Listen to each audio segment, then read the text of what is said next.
Hello there. Today I want to talk to you about another book by an Indian author called Bhagwan Sri Rajneesh, better known as Osho. Now, he's quite a controversial guy, and if you've watched the Netflix series about him, you may already be aware of who he was. I first heard of him when I went to India in 1995, and I was at a bookstall and I saw this book, Fly Without Wings, and I liked the title, and there were quite a few books of his there, and I was very much into mysticism at the time. Well, I suppose I still am in a certain way, but particularly I was interested in Vedic Hindu mysticism at that point in time. So I bought the book, and it is actually a very inspiring book, very, very uplifting.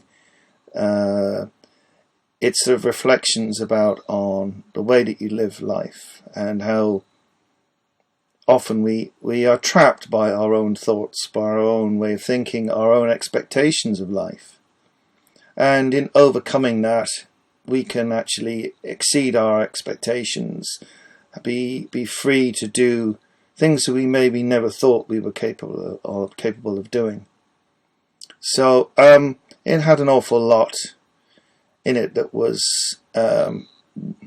worth reading, and I did find it very inspirational at the time, and I think I've read it again since a few years back. But the interesting thing about this guy is he was a bit of an odd character. He had a Rolls Royce, which kind of may seem to jar somewhat with people that live a very simple sort of lifestyle. He wasn't against possessions. He didn't see why people couldn't sort of enjoy themselves a little bit.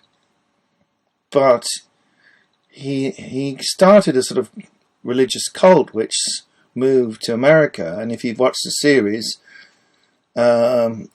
you'll realise that it all unfolded in a very unfortunate and quite dangerous way.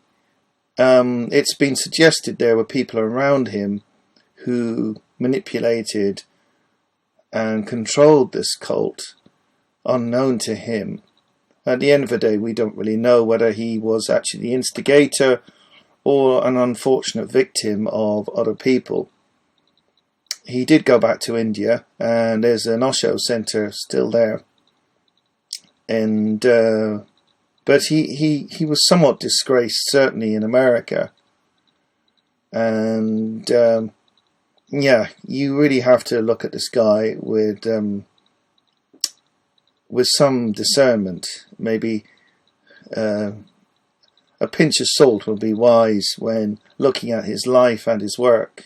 But having said that, I think this book stands alone as a very viable and interesting and uplifting piece of work in itself, even if Osho was indeed a very flawed guru, which a lot of people would suggest he was. But I think it's a very interesting book, regardless of his own personal failings. So anyway, check it out, and you may be interested to watch that Netflix series if you haven't seen it already. There's a lot of interesting insights from all kinds of people who were involved at the time, and it is kind of a warning in a way about the whole cult of the guru, something I've talked about in one of my earlier videos. And it is sort of a warning to beware of these spiritual carpetbaggers who say all the right stuff, dress the right way, look very impressive, but at the end of it, they're about their own self, about becoming wealthy, accumulating huge numbers of followers, and many of them have enormous egos.